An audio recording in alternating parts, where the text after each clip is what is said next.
C'est bon, hein? Honorable député Sira Ndiaye.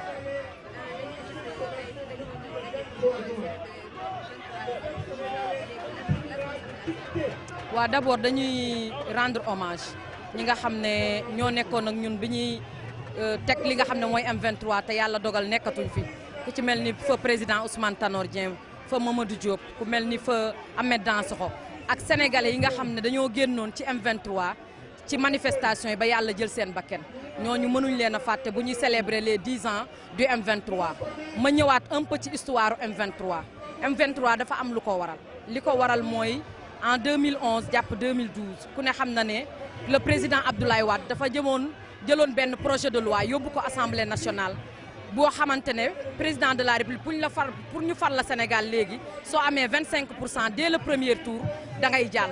muy le quart bloquant. am leneen loo xamante ne ni sénégalais dañ ko nemmeeku woon ci jamonoy Abdoulaye Wade muy tripatouillage yu constitution bi maanaam constitution bi dañ ko doon caxatee di ko laal saa su nekk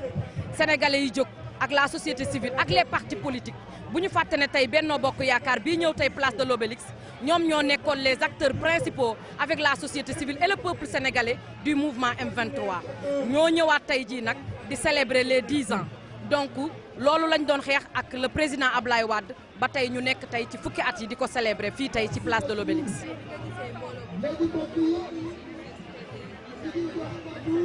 Sentiment de fierté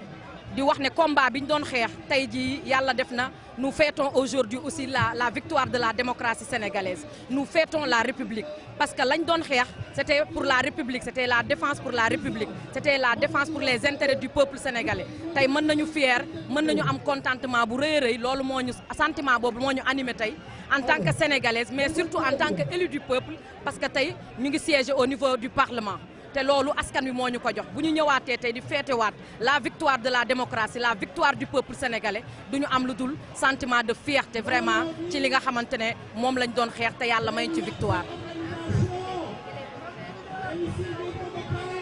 D'abord, je voudrais rendre un vibrant hommage à nos martyrs,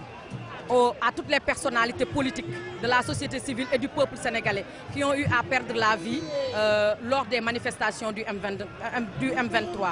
Juste faire un petit rappel par rapport à l'historique du mouvement M23. Vous savez mieux que moi qu'entre 2011 et entre 2012, le président Abdoulaye Wade avait introduit au niveau de l'Assemblée nationale un projet de loi qui, une fois voté à l'Assemblée, permettrait à tout candidat à la présidentielle de 2012 de passer dès le premier tour avec 25%.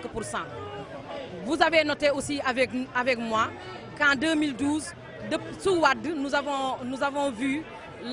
beaucoup de fois la Constitution a été touchée, la Constitution a été modifiée sous Wade. Et il y a eu des mouvements de la société civile, des mouvements politiques. Le peuple sénégalais se sont levés le jour du M23 pour dire stop au régime de Wade, pour dire non au tripatouillage de notre Constitution, pour dire non au quart bloquant. On peut dire en résumé que c'est ces faits qui constituent aujourd'hui l'historique même du M23. Le sentiment qui m'anime aujourd'hui, c'est un sentiment de fierté en tant qu'élu du peuple, mais en tant qu'actrice de ce mouvement qui est le mouvement M23. Parce qu'en 2011, nous avons quitté l'université Cheikh Anta Diop pour venir à la place de l'Obélisque en tant que